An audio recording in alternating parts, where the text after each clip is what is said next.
Do you know what's an ollie? Do you know we have 2 Filipino films showcased in the recently concluded Toronto International Film Festival? And one of these films is our official submission to the 2013 Oscars.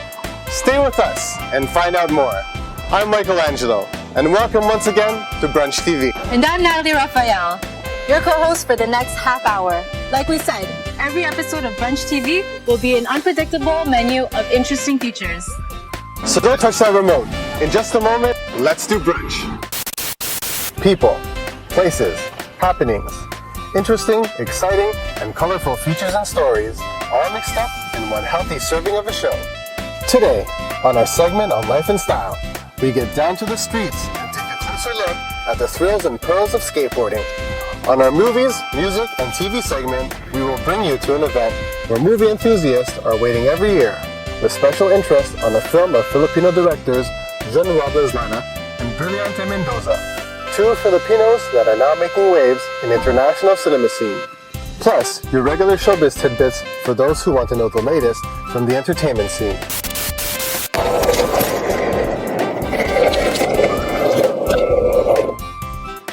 I must confess, I'm one of those who went to the street sport called skateboarding. It's exciting, yet it can also be risky. And that excitement comes from the fact that it's dangerous. Why don't we take a closer look at the thrilling sport of skateboarding? One word of caution, if you're a novice, don't attempt what you're about to see without seeking professional assistance.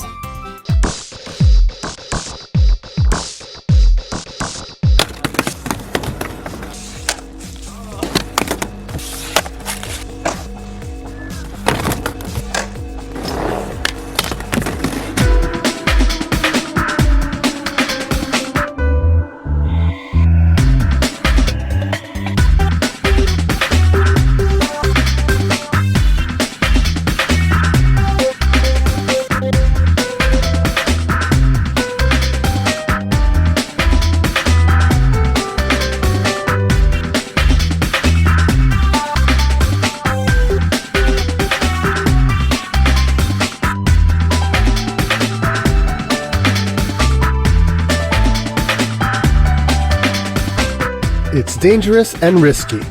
It can also claim your life. Hey, did we say it's also cool and extremely thrilling? Welcome to skateboarding.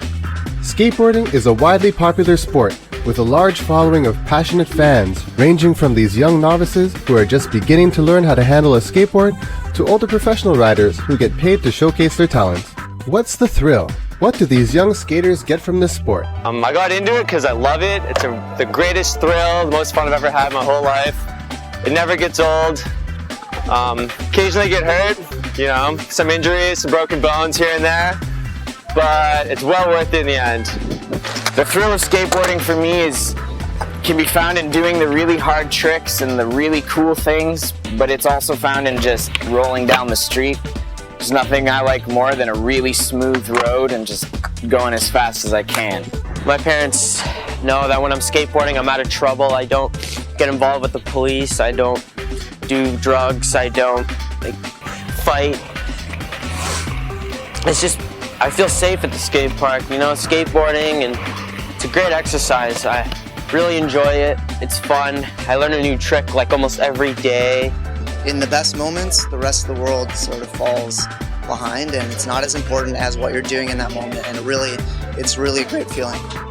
By the mid-1970s, enthusiasts rode their boards low and smooth, and skateboarding was taken from being a hobby to something serious and exciting. Skaters made skateboarding even more edgy in the public eye and added a strong anti-establishment sentiment that still remains in skateboarding today.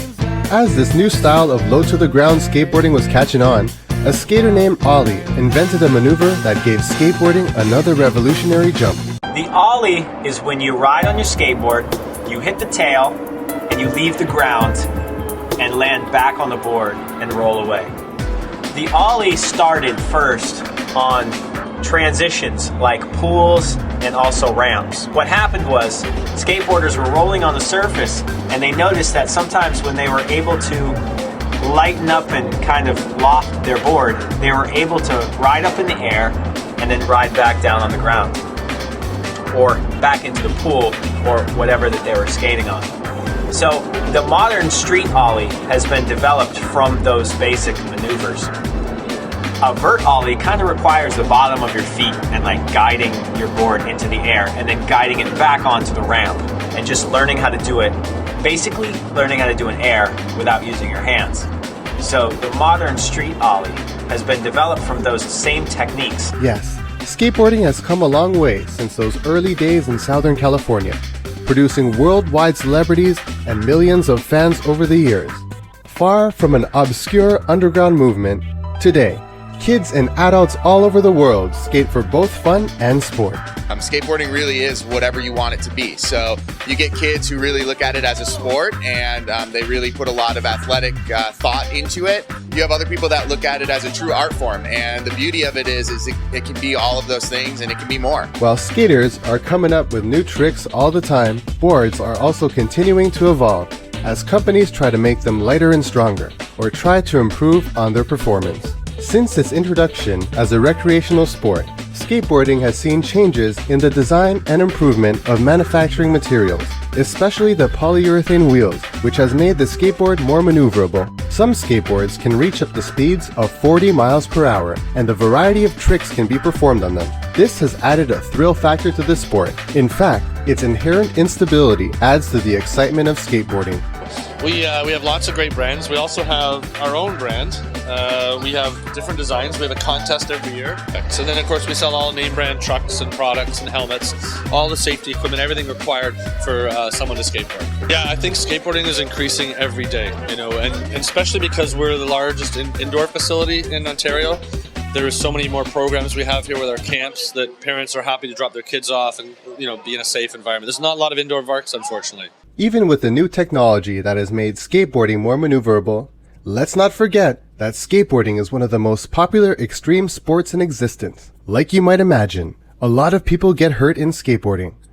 Because the device is not fastened to the user, it can fly away and become dangerous to anyone in its path. At 40 miles per hour, novice riders have little control over their direction and cannot come to a quick stop when necessary. At this speed, risks are clear.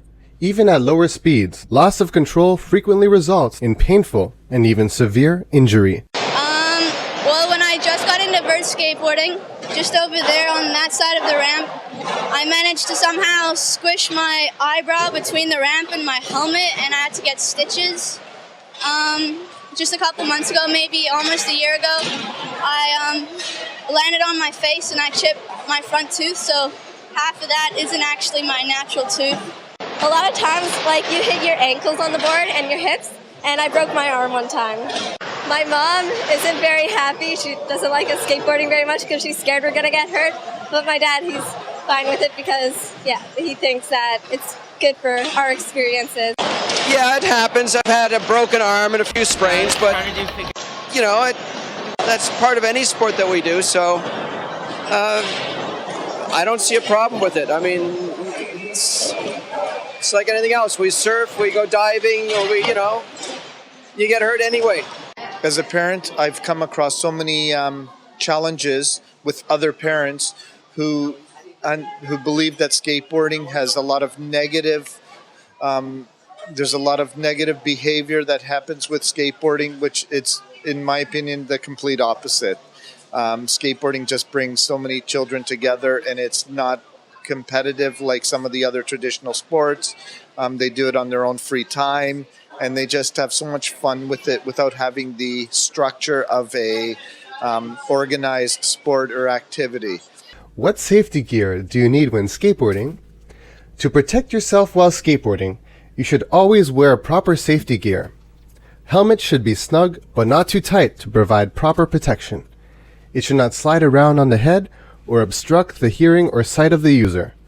Safety pads should be worn on the knees, elbows, and wrists at all times, and wearing long clothing and closed-toed shoes will provide protection as well. Pads or clothing should not interfere with movement while skating.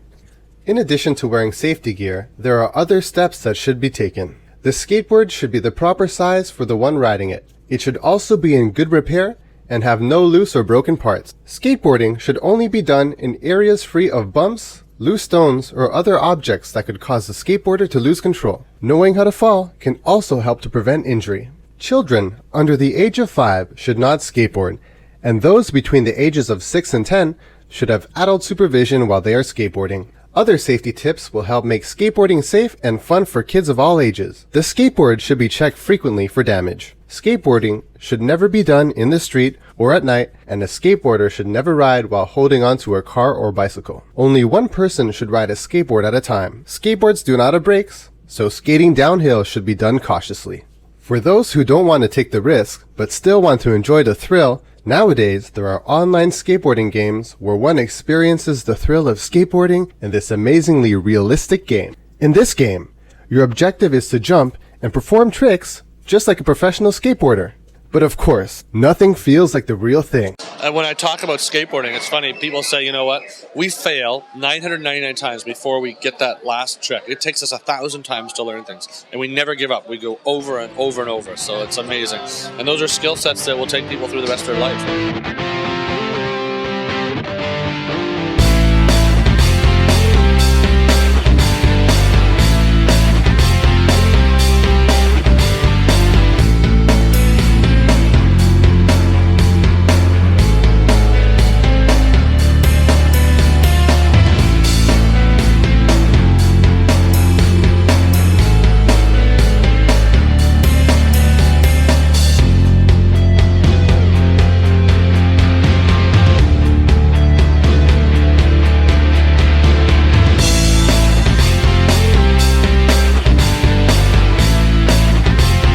Skateboarding, anyone? Now that we know more about this cool and edgy sport called skateboarding, want to do an ollie? Well, put on your protective gear and I'll see you at the skate park.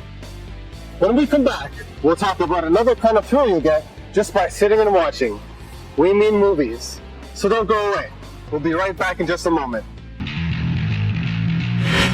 Superstar Nora Honor, not ready for her throat operation? Philippine superstar Nora Honor, popularly known as Ate Guy, has put off undergoing the delicate throat operation that will bring back her singing voice. Fresh from her attendance in the Venice Film Festival, where she received a special award for her outstanding performance in Dai Woon, Ate Guy is immersing herself in more work to save up on the costly operation to be done in the United States. A project in the pipeline is a movie with her rival, Miss Vilma Santos and Coco Martin. This dream project is a brainchild of her Dai Woon director, Brillante Mendoza. Hello mga kapamilya, you are watching BrunchTV. Selling or buying your house? Home Experts Real Estate Inc. from your friendly sales representative, Mr. Mark Masanga, with telephone number 416-566-1120.